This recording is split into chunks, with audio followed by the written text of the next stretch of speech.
So this is scurvy. Ugh. Silas, forgive me, but I must ask you to refrain from repeating your unofficial, lay, and rather peremptory diagnosis of our dead colleague's condition. The last thing any of us wants is to have doubts cast on the conduct and organization of this expedition.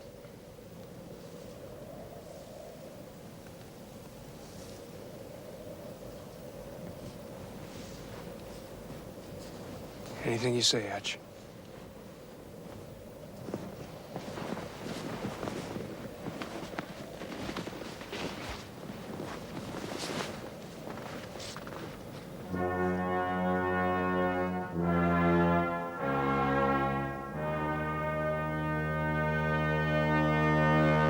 At the express wish of the captain, I am asked to read the following address to you.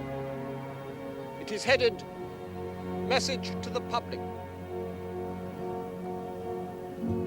The causes of the disaster are not due to faulty organization, but to misfortune in all risks which had to be undertaken. 1. The loss of pony transport in March 1911 obliged me to start later than I had intended, and obliged the limits of stuff transported to be narrowed.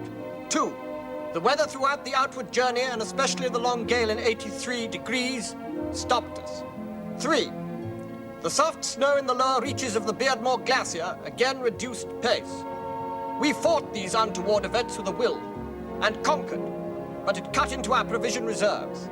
Every detail of our food supplies, clothing, and depots made on the interior ice sheet, and over that long stretch of 700 miles to the pole and back worked out to perfection. But all the facts above enumerated were as nothing to the surprise which awaited us on the barrier, and our wreck is certainly due to this sudden advent of severe weather, which does not seem to have any satisfactory cause. I do not think human beings ever came through such a month as we have come through.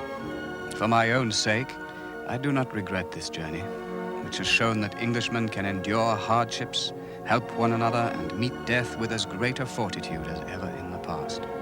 Had we lived, I should have had a tale to tell of the hardihood, endurance, and courage of my companions, which would have stirred the heart of every Englishman. These rough notes and our dead bodies must tell the tale. But surely a great rich country like ours will see that those who are dependent on us are properly provided for.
More honors, the American geographical, the French geographical, the German, Italian, receipts from the book, royalties, well, that's nothing to shout about, and letters from Wisting, Hansen, and Lindström. They'll go with you as and when you have only to say. And a cable from Viola. What does he say? Just a minute. North, not for me, but congratulations on your triumphal progress around the world. Triumphant progress around the world. Take it.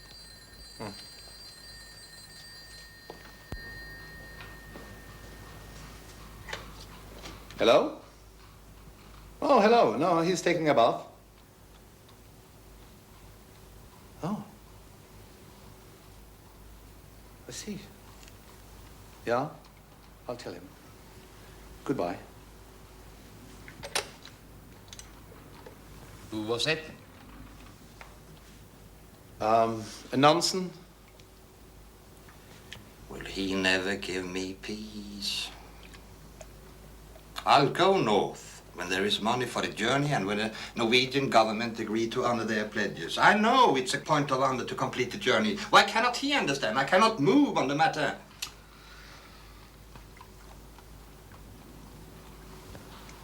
Scott is dead. The whole party, 5 of them, perished on the barrier coming back from the pole. Starved to death in their tent. I don't know. The ship just broke the news from New Zealand.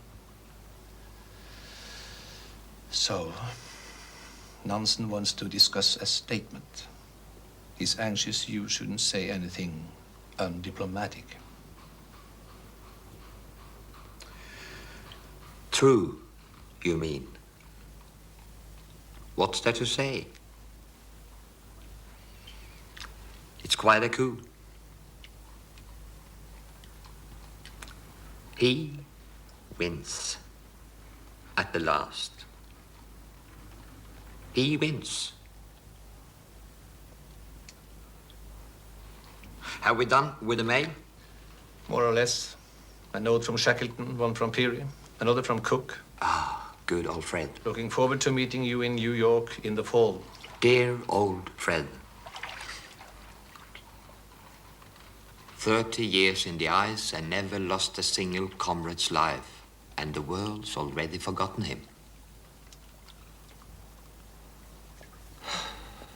Never learned the British habit of dying. The glory of self-sacrifice, the blessing of failure. That's where he went wrong.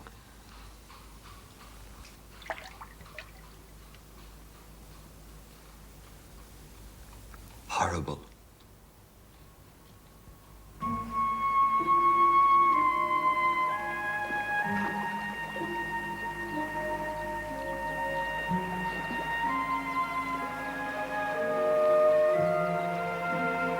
It was a sad homecoming for them after their hard time. I can only here say that I can never be sufficiently grateful to all the members of the expedition who were with me during this bad season for their entire loyalty and good fellowship. Never one moment's trouble, and always cheerful and willing. Splendid. First class. I agree. Sir Clements, anything? Very minor stuff, really. Oh, yes. Your reference to the cause of death. Want and exposure, I believe you said. Yes, sir. I do not seek to pry, Dr. Atkinson, but may I ask whether you've yet submitted your medical report for the Admiralty? I put it in last week, sir. Dr. Atkinson, may one assume a similar factual and unsensational diagnosis there as here? There is only one diagnosis, sir. And you have heard it. Thank you. We're most grateful for your work and your support, Doctor. My husband's book will be the better for your contribution. I think we must move at once on to the main text, gentlemen. Sir Reginald knows my general feelings, so I'll see Dr. Atkinson to the door. Goodbye, sir.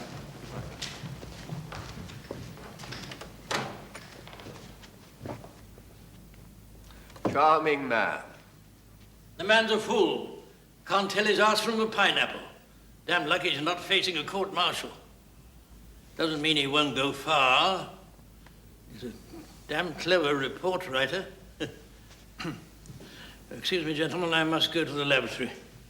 Admiral Beaumont, this way.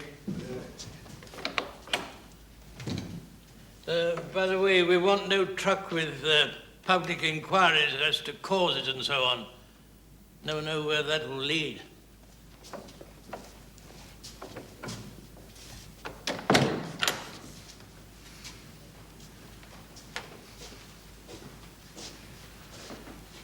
Seems to be general agreement that the the best course by far is to publish the book as quickly as possible and let it speak for itself. Yes, yes, yes. I suspect that we've all found it to be something of a masterpiece. Reggie? I've taken the liberty in consultation with Mrs. Scott of compiling a list of minor trims and excisions for